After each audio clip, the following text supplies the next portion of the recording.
All right, welcome back, everybody. John Caruso here. Today's February 8th. Quick pre-market video here for you.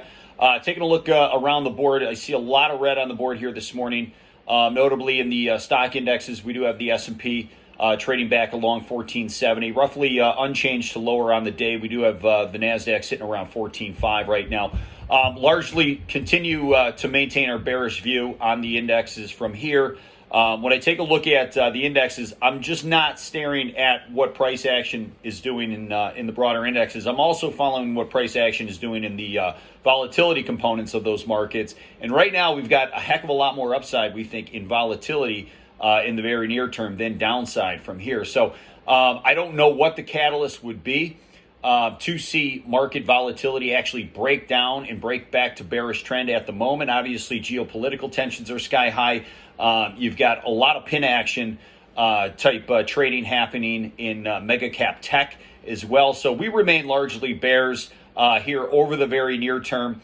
Of course, we're going to find some bottoms in the market where you're going to see some pretty stiff rallies going forward. But largely, we are going to remain bearish. I would say at a minimum for the next three to potentially as deep as 6 months on the market as we start to see the growth in inflation cycle begin to slow from here. So that's kind of where we're at. When I look elsewhere around the board, we do have oil down about 1.5% this morning. It was trading back under 90 at one point. We do largely remain bullish on oil from here. If we were to see a setback to about 86, we think that's your next best trading opportunity on the long side in crude oil.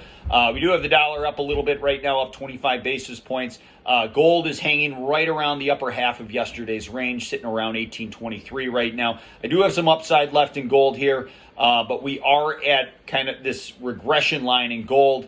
We'll see if it can punch through for potentially another 10 to 15 bucks on the upside.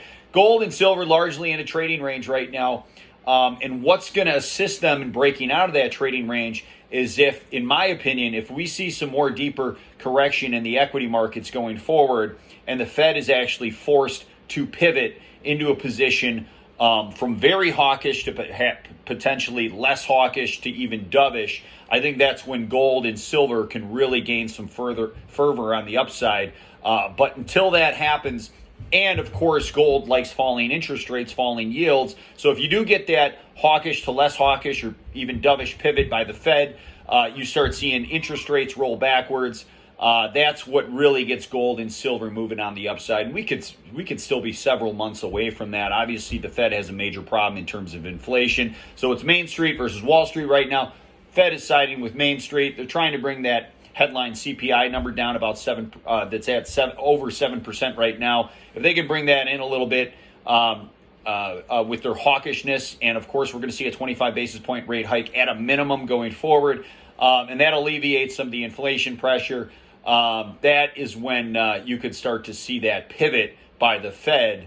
But at that point we could be several percentage points lower in the stock indexes before that pivot actually happens. So keep all of that in mind.